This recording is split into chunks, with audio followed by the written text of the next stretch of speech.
to the movies. Got science, we got maths. You're staying up to class, after class, after class. Got science. Alright, it's currently 2 minutes past 5 and you're listening to iScience Radio. As you can probably tell, we're running the show an hour earlier today, as Camilla's actually going to watch a play this evening with a couple of other people in the course. And I've been told they will watch Austentatious, an entirely improvised comedy play in the style of Jane Austen with some brief help from the audience, and as such, no two shows are ever the same, much like this radio show where every week we try to explore a different theme. And speaking of this week's theme, it's all about social media. Specifically, we will be looking into the use of social media to disseminate scientific knowledge and also some scientific facts behind social media use, specifically addiction.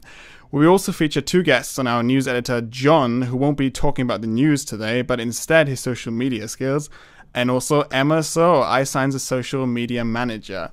But yeah, before we get into all of this, let's first welcome Sophia Hurst and also the return of our little news segment for the show.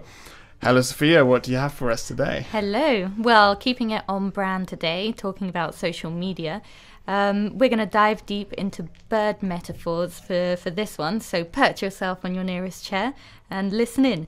There have been some very exciting new studies on social media behavior. It's obviously a phenomenon that we are all very familiar with, and more and more academic research is going into the area. So if you know the proverb, birds of a feather flock together, it's something that we say to describe like attracting like.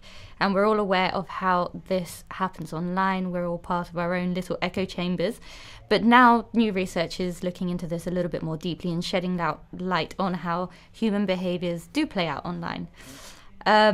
So communications researchers at the University of Buffalo developed a framework for conceptualizing and measuring public opinion, especially looking at Twitter as a case study. And we're talking about Twitter and tweeting. So guess what the framework is called? It's called a murmuration. For those of you who don't know what a murmuration is, I think it's usually starlings, but it could be other birds as well, in nature that all fly together in a huge flock. And if you see them from a distance, they look like a small black cloud. But it's very impressive. They will suddenly change direction or swoop all together with no clear leader, just reacting to one another. So they've taken this kind of concept and looked at how Twitter works and the different tweets. And by mapping out who follows who and who is being followed by who, they can see that these form several large intersecting networks that share common opinions about an issue. So based on that, it allows researchers to start predicting what a whole flock, if you like, if you're looking at these intersecting networks, they're calling them flocks, what their opinions are on different issues as they react real time to things going on in the world. And actually, this is incredibly interesting right now because we have obviously survey-based opinion polls. But honestly, they've failed us multiple times in the past few years. On the Clinton-Trump election, they failed to predict that. On Brexit, they failed to predict that. And so the question is, are those being swayed because they're looking for individual opinions, when actually online what we're seeing is a lot more organic, dynamic and conversational expressions of those opinions within these interconnected flocks. So that's what that study is starting to do, and it's one of many that are looking at people's behavior online, how that maps onto real life behavior or contradicts it. And so it's really exciting to see what other research is going to be in the social media space now on. Yeah, thanks a lot, Sophia. That was great. I mean, a lot to learn about the intersection between sort of social media, virtual connection versus real connection in the physical world. Thanks a lot. Okay, and with that, I think it's now time for our first song. And for today's social media themed show, Camilla and I thought it would be fun to play notable songs from the mammoth social media video sharing platform, which is, of course, TikTok. I don't have to explain it, I think, but I'm going to do it anyways. So TikTok users generate short-form videos to an audio clip or segment of a song. So to kick us off, here's Harry Styles' new single, As It Was, that is trending on TikTok and the charts in general. Come on, Harry, we want to say goodnight to you.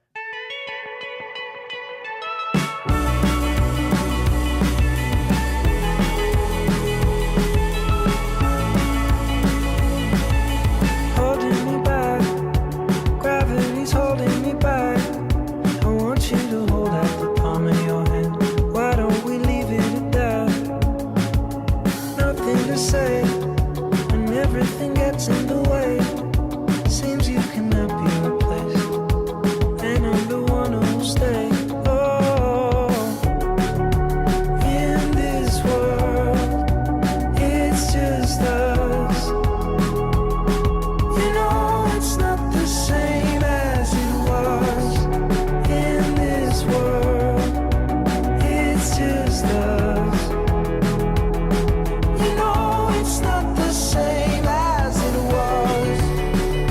As it was. As it was. You know it's not the same. Answer the phone. Harry, you're no good alone. Why are you sitting at home on the floor? What kind of pills are you on? Ringing the bell, and nobody's coming to help. Your daddy lives by himself. He just wants to know that you're well.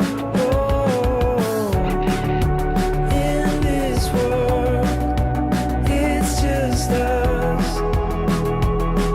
You know it's not the same as it was. In this world, it's just us. You know it's not the same as it was. As it was. As it was. You know it's not the same. Go home, get headlines, feed internet. I don't wanna talk about the way that it was. Leave America, 2 kids follow her. I don't wanna talk about us doing it first.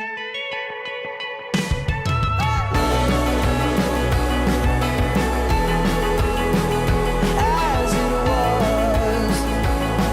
You know it's not the same as it was. As it was.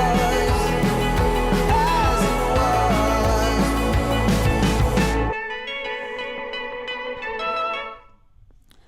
What a tune. It's a great spring, and I would also mention a great summer tune. So that song, As It Was released a couple of weeks ago and is Harry Styles' first single of his new upcoming album, which is Harry's House. Check out the music video definitely for this song, as it also features some iconic London locations, such as the Barbican and actually a replica of London Zoo's penguin pool. Alright, but reluctantly, we must now move on from Harry Styles and talk about social media, specifically the use of social media to communicate science.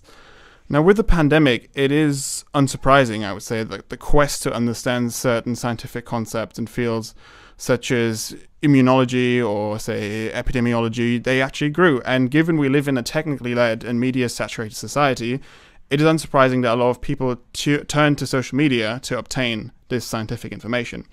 And the significance of this is that it showed scientists and scientific institutions the value and power of social media has more than ever before. We're aware that for many, this significance in social media may have seemed obvious, but curiously not for the scientific community, as the rates of social media used within it are still very low compared to other professional groups, although this is now changing. Platforms such as Twitter, Instagram, and LinkedIn as often used as tools now to distribute scientific information such as newly published papers, findings, results, and also funding achievements are growing. And more so than growing, they are very much expected. For prominent scientists and institutions, we expect them to have social media presence. Nature Publications has over 2 million followers on Twitter, for example. New Scientist stands at over 4 million, and National Geographic has a whopping 27 million followers. Effectively, sharing is the very nature of social media platforms, and that also counts for science. Whether that be what you made for dinner last night, where you're currently on holiday, what absurd politician's tweet you wanted to ridicule, or the fact that your young cerebrospinal fluid has been found to improve memory in old mice. That's a tweet from Nature, actually. So if we believe an important purpose of science is to share it, and by it we mean its methods, findings, challenges, or mistakes, essentially everything, what better way to do it than through social media? So with that said, if you have Instagram, Twitter, LinkedIn, TikTok, whatever, or any other social media platform, go give your favorite scientists and scientific institutions a follow, and obviously many likes. And if, like Camilla, you're constantly concerned by your screen time usage, know that it's been suggested that the amount of time you spend looking at screens does not matter as much as the content you're looking at. which is to say that spending 90 minutes watching dancing TikTok videos is worse than spending the same amount of time watching a documentary about rising sea levels, for example, despite the same time frame. So by all means, go on Instagram for an hour, but browse science-related accounts rather than, old high school classmates' accounts and stuff like that. All right, so that was a lot of talking, or I'm not sure if you be the judge of it. So let's move on to our second song anyway, which is another TikTok trending bop. You Broke Me First is, I don't have to explain a lot. It was written by the Canadian singer-songwriter and dancer Tate McRae, which has been featured in over 1 million videos. So let's hear it. Here is You Broke Me First.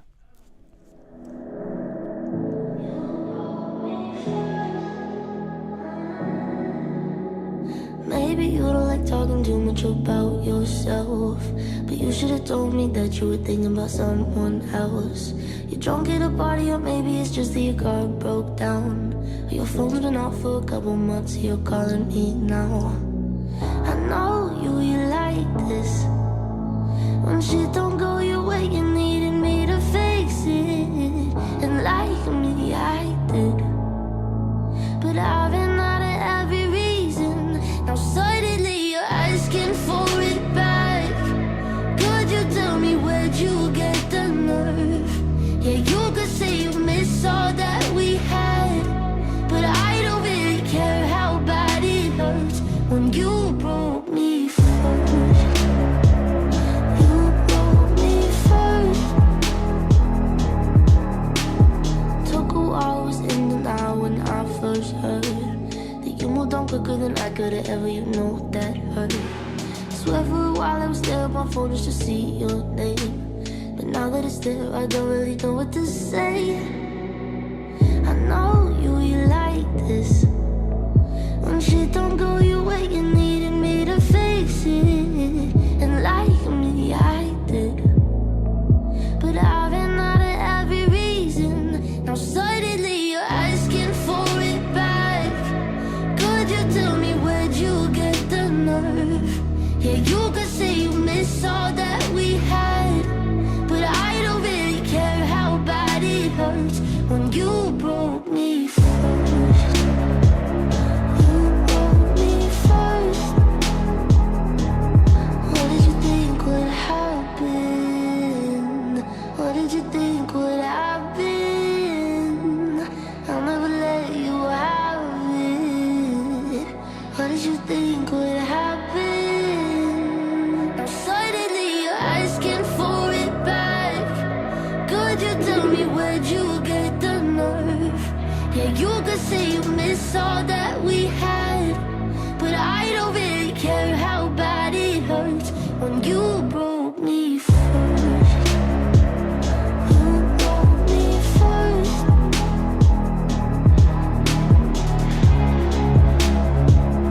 You broke me first.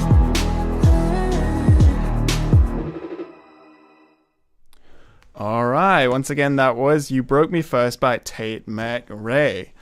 And now, as she's making her way into the studio, come in, Emma. Our first guest of today's show is the delightful Emma So, who is actually iScience's social media manager and without fault every week advertises our show, which is very nice of you, Emma. So making her radio debut here, here's Emma. Hi. Hi, thank you for having me. Yeah. I've been waiting a long time for this. Oh, all right, cool. Great to have you here on the show. So, welcome, first of all. To all our listeners, why don't you, introduce yourself and, where you're from, what do you study, how you find the course, whatever you want to talk about, really. Yeah, great. Yeah, so hi, I'm Emma. I'm originally from Singapore. I came to the UK about 3 years ago to start university, so I was at Cambridge. I did biological natural sciences, which is what Alex did as well. Yeah, and I actually applied for the Cambridge course and I wanted to do that, but I didn't get it. Oh, let's not go there.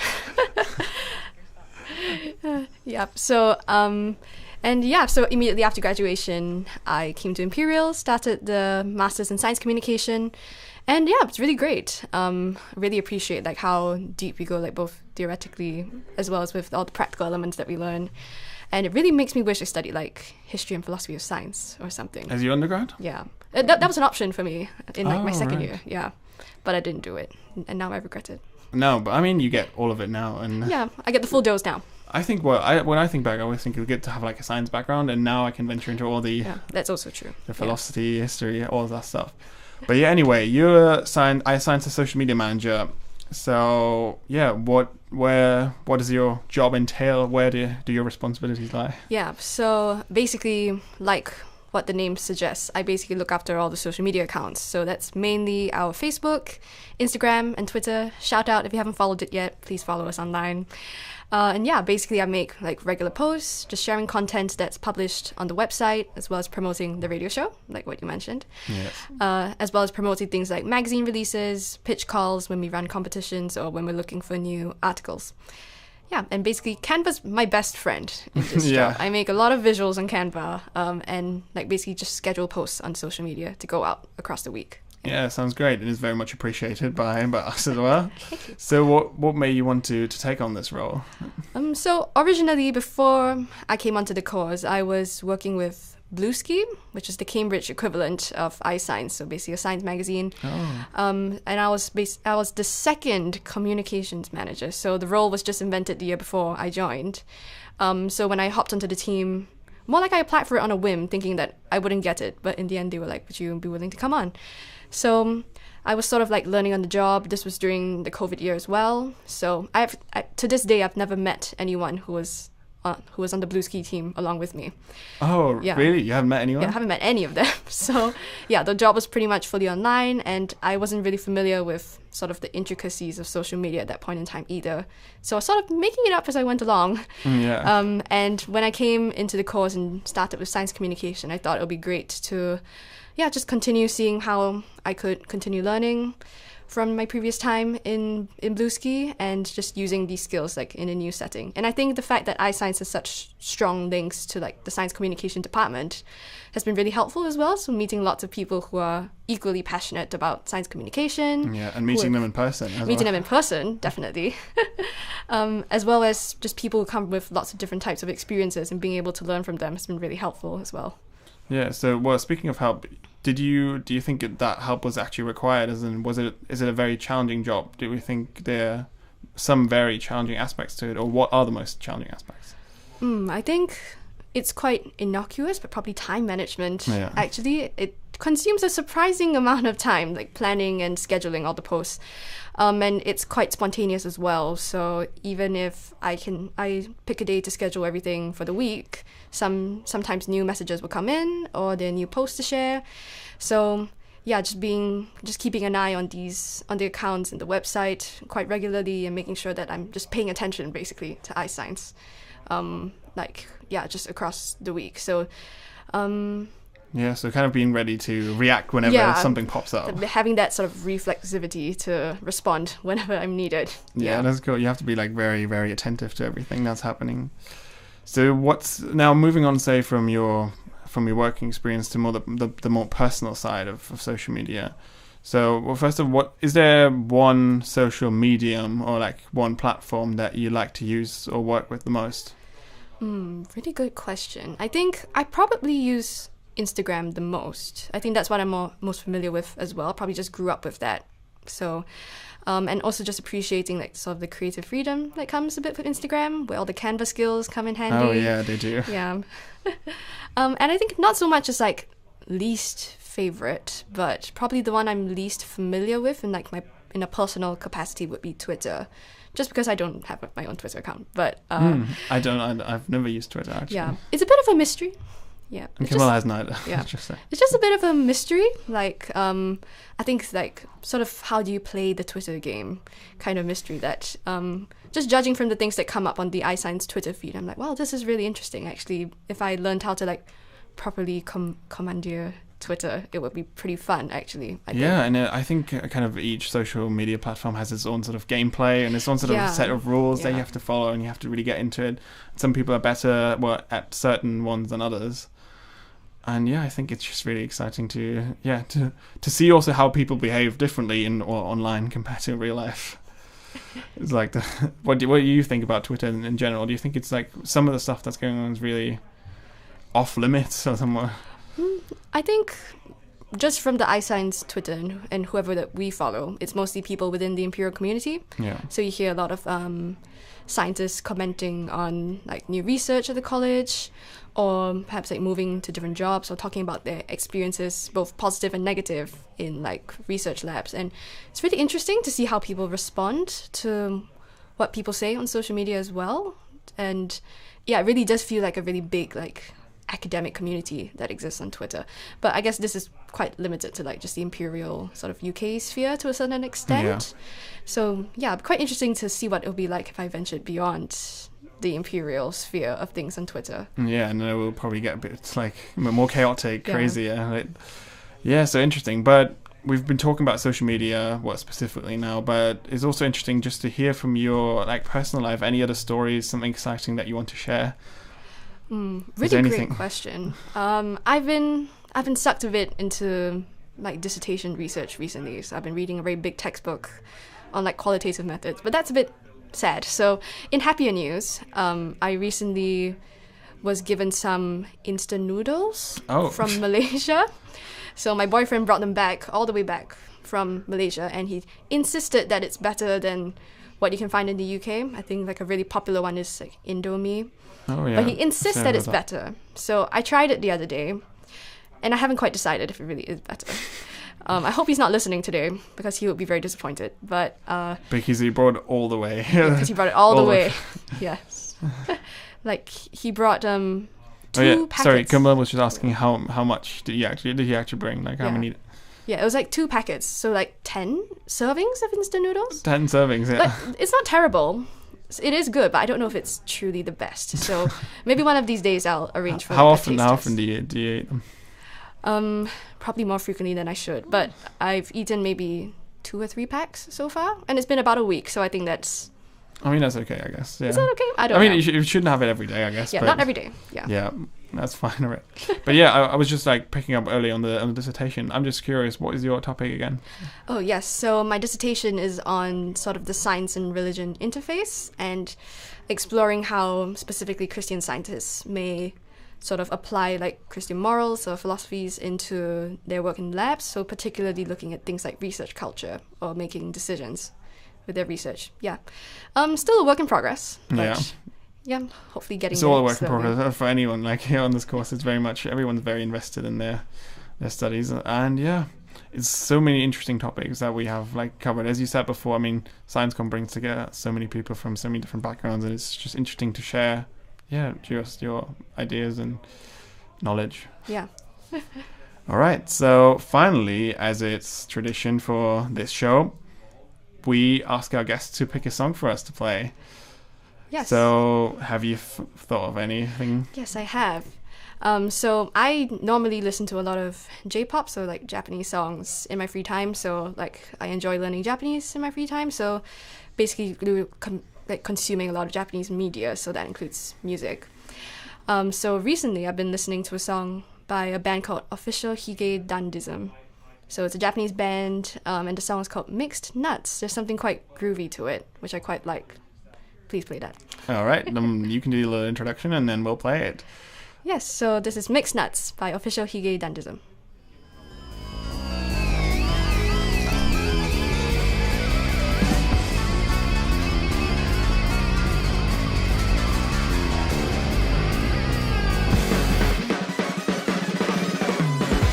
袋に詰められた夏のような世間では誰もがそれぞれであった誰かと寄り添い合ってるそこに紛れ込んだ僕らはピーナッツみたいに昨日身のふりしながら微笑み浮かべる幸せのテンプレートの上文字通り絵に描いた上辺の裏テーブルを囲み手を合わすその時さえありのままではいられないまま隠し事だらけ継ぎはぎだらけの Home You know 噛み砕いてもなくならない本音が歯に挟まったまま不安だらけな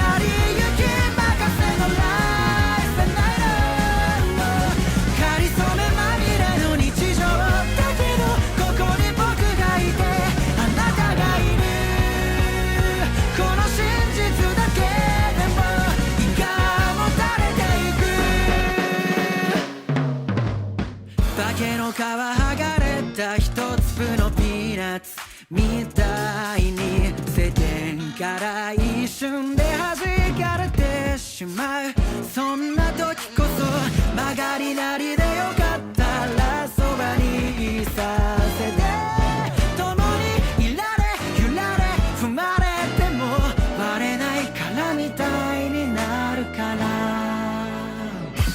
生まれた場所が木の上か地面の中かそれだけの違い許されないほどにドライなこの世界を等しく雨が湿らせますように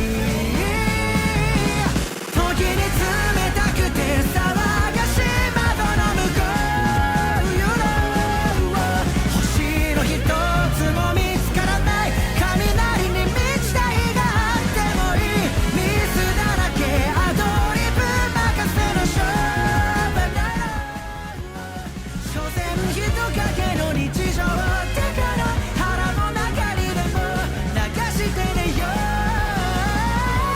隠し事だらけ継ぎはぎだらけの Home You know とっておきも出来合いも残さずに全部食らいながら普通などない正解などないない先輩のかりそめまみれの日常だけどここに僕がいてあなたがいるこの真実だけでも胃がもたれてゆくこの一つ紙の奇跡を噛みしめていく What a tune. So many positive vibes. Thanks again. That was Mixed Nuts, Emma's recommendation. And also thanks so much for the interview, Emma.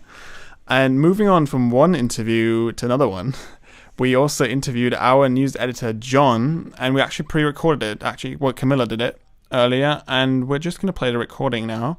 So whenever you're ready, let's roll the clip. Hi, John. Thanks for taking the time to speak to us today. It's really exciting to have you on as a proper guest because usually we have you on to tell us the news, which we love. But welcome to the show as our proper guest. How are you doing? Hello, Camilla. Thank you for having me on the show. I'm really excited to be here as a guest today, especially that we're talking about social media, something that I really enjoy and one of my favorite things. I'm doing well. We started our placements a few weeks ago, so it's pretty exciting starting to work in production. And yeah, I'm really excited to be here today. Great. Thank you. So yeah, thank you for making the time now that you're a working boy.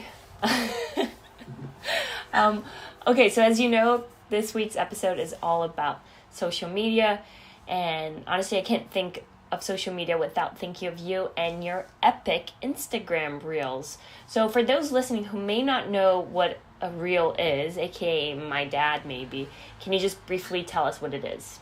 Yeah, sure. So reels are, I would say, a relatively new feature on Instagram.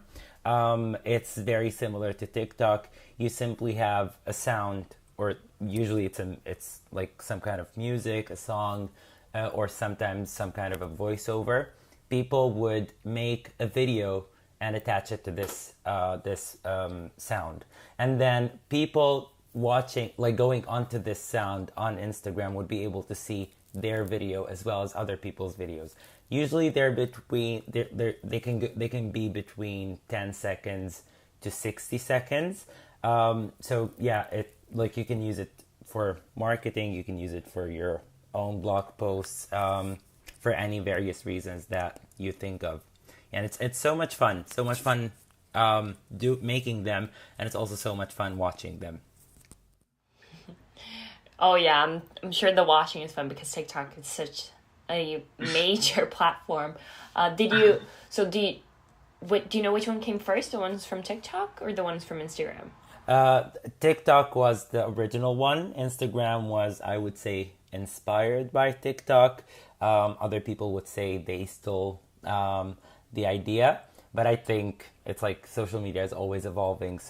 And you need to make things work for your audience and for the users that are using your platform. So yeah, TikTok came first and it was copied by Instagram.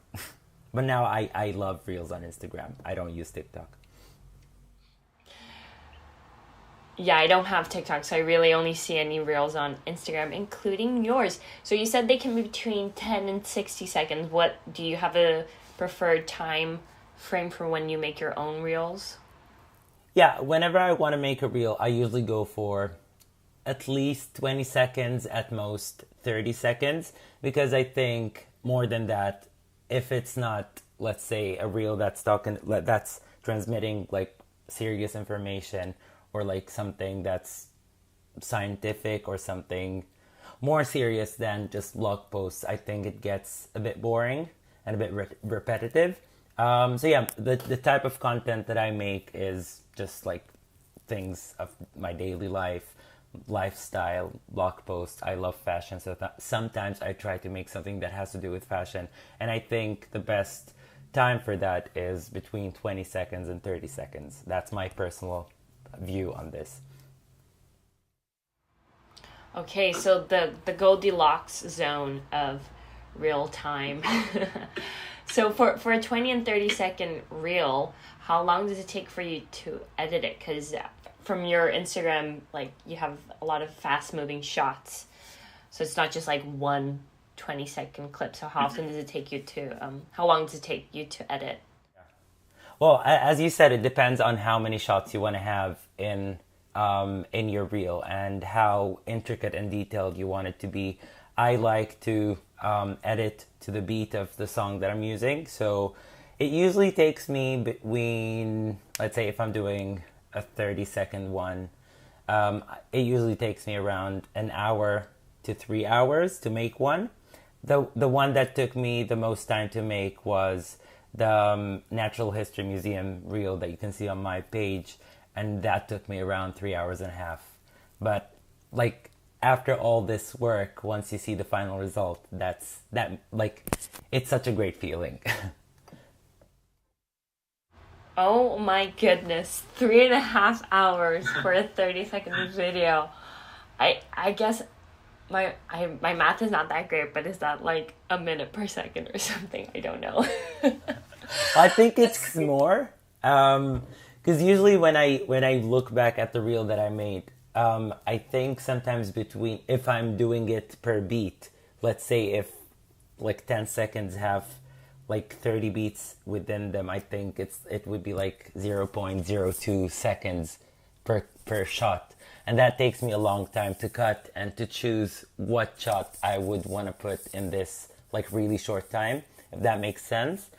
But as I said, like I don't think I ever felt tired or ever felt bored of making one.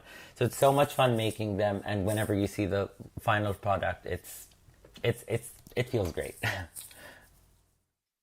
Yeah, it feels great and it looks great. Really, they are amazing. Be sure to check out John on, what's your Instagram, John? So it's John Bader, JohnBader. Great. We'll be sure to link it. So you're editing for 3 hours. What editing software do you use? You work on your computer, like your phone? Yeah, I do it on my phone because I like take the footage on my phone. I film everything using my phone camera. I started editing reels on Instagram. That was my first ever reel that I made. It was on Instagram, the software that they use to edit reels. But then I realized it's very glitchy. It's not the most reliable. The first time I ever worked on a reel that was 30 seconds, it was one of these fast moving ones. I worked on it for like 3 hours. Then I saved it as a draft, which I would go back to and just finalize it and add a caption and post it. Some glitch happened, and the next thing I know, it was completely deleted. So yeah, I learned a lesson. Never edit your reels on Instagram if you're making really long ones or really intricate ones. I use a software or an application called VN. It's an editing application. I thought it's the best because it gives you the most options to edit. And it's very similar to any editing software that you can use on your computer. And I think there's also like a PC version of it that you can also edit anything you want on your computer using VN. So yeah, that's the software that I use. Okay, good to know. So don't edit on Instagram. I've tried to make reels before, but I do not follow the beat to the songs because it honestly it just takes so long. So the patience you must have, and also the screen time on your phone. The updates you get at the end of the week must be crazy. Yeah, well, every week I check my screen time, or it sometimes sends me, I think it's on Sunday or Monday, it sends me this notification that your screen time went up by 60% or something like that. I'm like, I was enjoying my time. You don't have to remind me of that. Yeah, I hate those little notifications. It always makes me feel bad. um, so would you say Instagram is your favorite social media platform, or is there another one, and why? Yeah, I think so. Right now, Instagram is my favorite because I think it has all the features that you can find on all other social media platforms like TikTok, Facebook. I don't use Facebook anymore. I'm on Twitter, but I don't tend to it that much. Basically, because the type of content that I post, that I like to post and I make, does not fit on on Twitter. So I think that would be an advice that I would be giving to anyone who wants to work or have a career in social media. You have to to know what kind of audience you want to reach, and you want to know what type of the content you make, where does it fit best. So yeah, the content that I make, I think it's best for Instagram. If I were a TikTok user, I think that would also be an option, but I don't use TikTok. On Instagram, you can also have DMs, which is a great thing. I love it.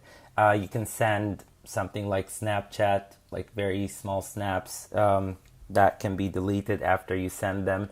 So yeah, I think it has all the features that I want in a social media platform, and that's the main reason I use it. Yeah, that all sounds good. I agree. I think Instagram is my favorite. I know although now I've set a limit to myself of 30 minutes a day because I find otherwise I spend too much time on it, but I tend to just ignore 15 more minutes. Yeah. Well, I also set this this timer or screen time limit on Instagram for 1 hour, but the thing is that I have my own personal account, and I'm also managing a different account that I work for. So it's for me, it gives me the privilege to have 2 hours on Instagram, and I usually surpass both of them, which is not a good sign. But yeah, I usually spend, I would say, on my personal account, I think I spend around an hour and a half. On the other one that I work for, I think it's even more, because that's where I spend most of the time making reels and making sure that the content that we post is reaching the audience that we want to reach. What's this other account you manage? Yeah, so right now I'm working for an account called Discover South Kensington.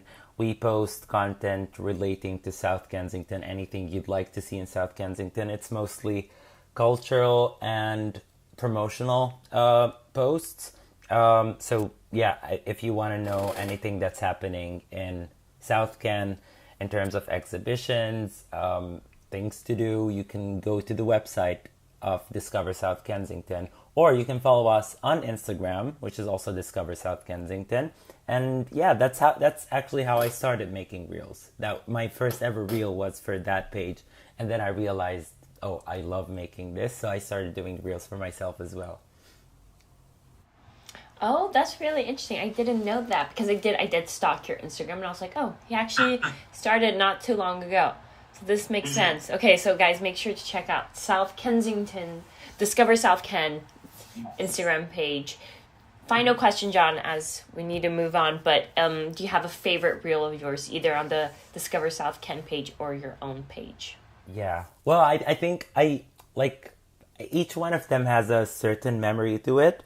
And that's why I usually use, how I started using social media. It was okay, I want to collect all my memories somewhere where I can see them and also other people can see them and share these memories with me.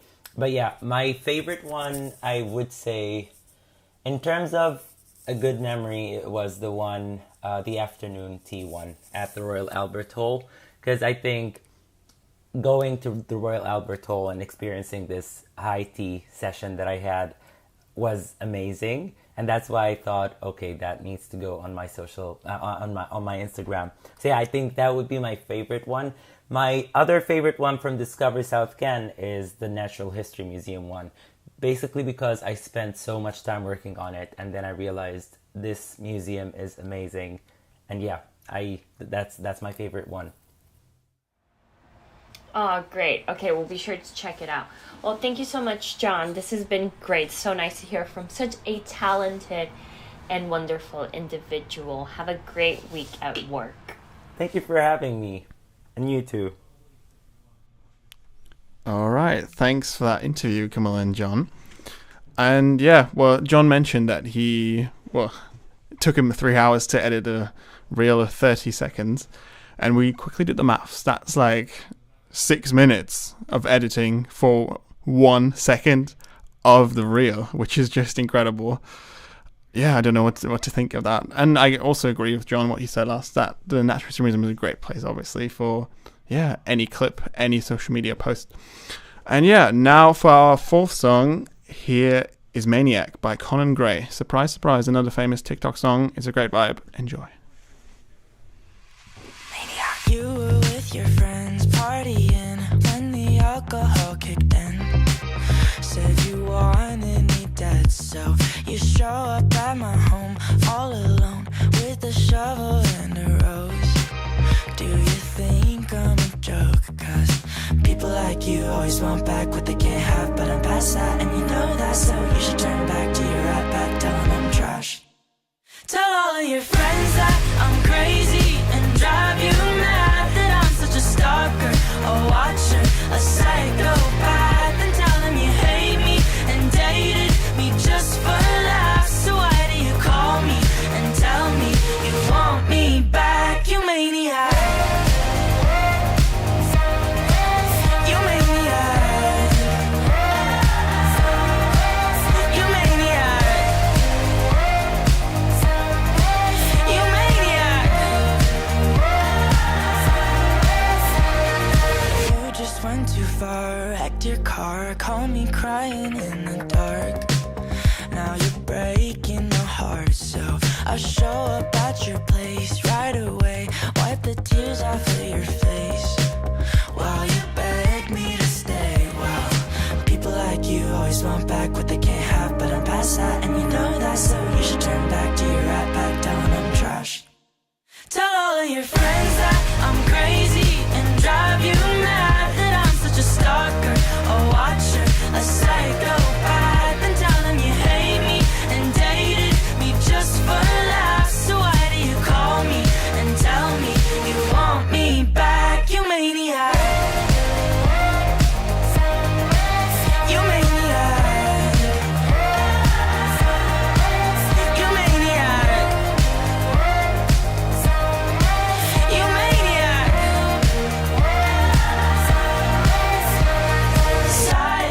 Psychopathic, don't be so dramatic. We had magic, but you made it tragic. Now you're manic, honestly I've had it. Listen to yourself, think you need to get some help. Tell all of your friends that I'm crazy and drive you mad, that I'm such a stalker, a watcher, a psychopath, and tell them you hate me and dated me just for laughs. So why do you call me and tell me you want me back, you maniac? You maniac. You maniac. You maniac.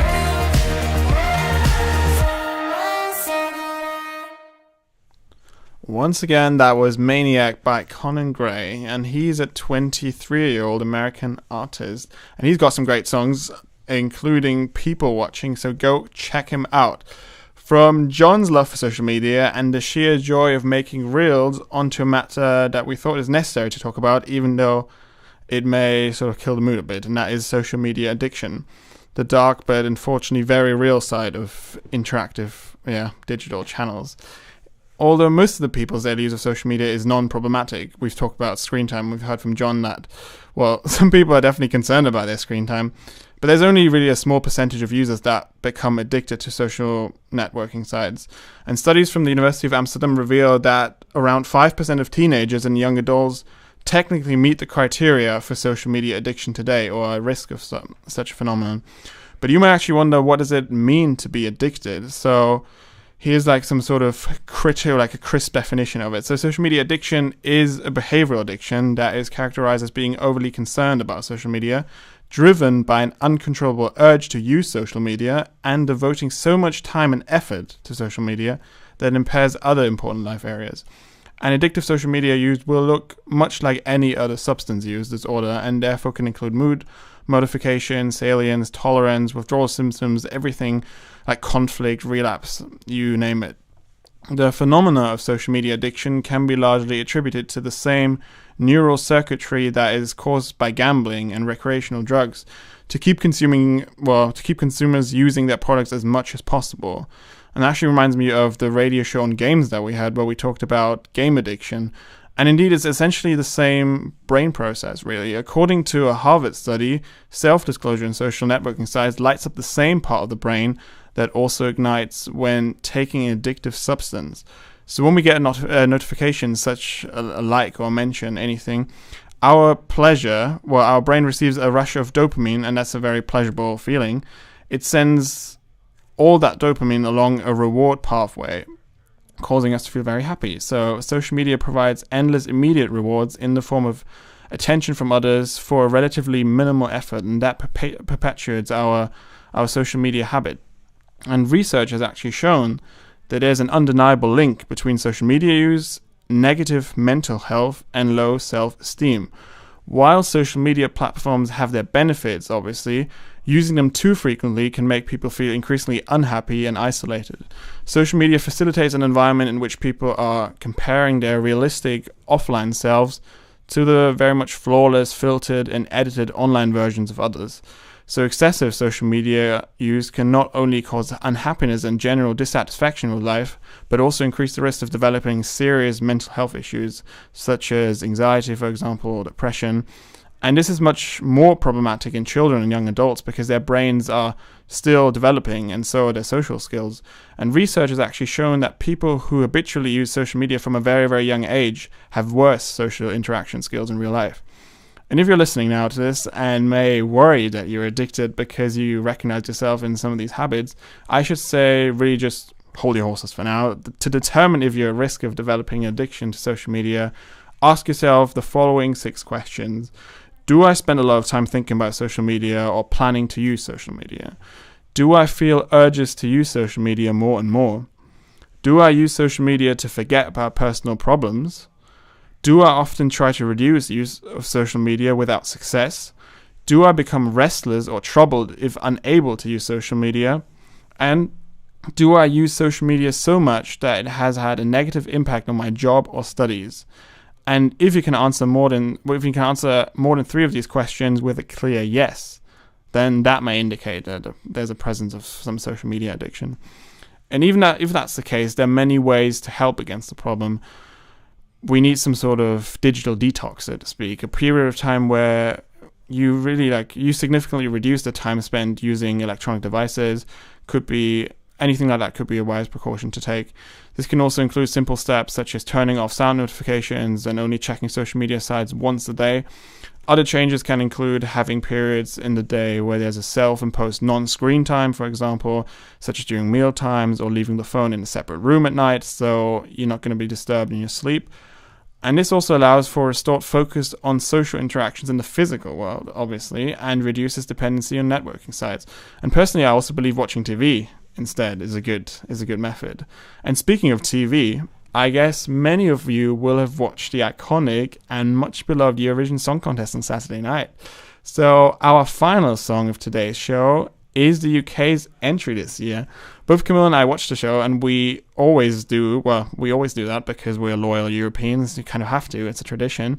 And fitting in with today's theme of social media, the song's artist Sam Ryder is actually the most popular UK artist on TikTok with a staggering 12.6 million followers. Wow, so here's a great song, Spaceman by Sam Ryder. If I was an astronaut, I'd be floating in midair, and a broken heart would just belong to someone else down there. I would be the center of my lonely universe, but I'm only human, and I'm crashing down to earth. If I was an astronaut, I'd have a bird's eye view. I'd circle around the world and keep on coming back to you. In my floating castle, I'd rub shoulders with the stars, but I'm only human, and I'm drifting in the dark. I'm up in space now. Up in space now. I searched around the universe, been down some black holes. There's nothing but space, man. And I wanna go home. If I was an astronaut, I'd speak to satellites. My navigation systems would search for other life. But I'd be up and thinking about what I left behind, 'cause I'm only human with the real world on my mind. I'm up in space now. Up in space now. I've searched around the universe, been down some black holes. There's nothing but space, man. And I wanna go home. Gravity keeps pulling me down. As long as you're on the ground, I'll stick around. Stick around. I'll stick around.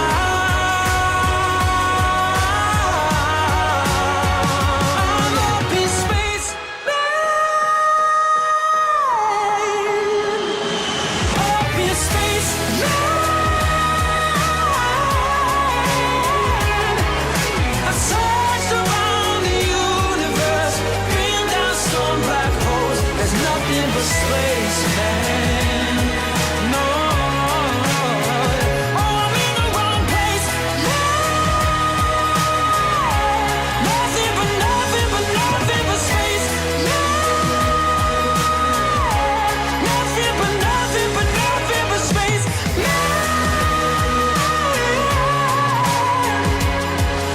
I've searched around the universe, been down some black holes. Nothing but space, man. And I wanna go home. That was Spaceman by Sam Ryder, and frankly a phenomenal second place for the UK at the Eurovision Song Contest. But don't worry UK, next time you'll get the honour as per tradition to join us in one of the bottom places of the table again. On the other hand, Camilla will probably be happy to find Sweden in one of the top spots, because frankly Swedes, they always deliver music-wise. But not just that, thinking of social media personalities, there is no way around the Swedish Let's Player and web comedian PewDiePie. He's in fact the most subscribed individual user on YouTube and the fourth most subscribed YouTube channel overall, with a staggering 111 million subscribers. And he has been portrayed in the media as a figurehead for YouTube, as with the YouTube gaming scene. And in 2016, he was also named one of the world's 100 most influential people by the Time magazine.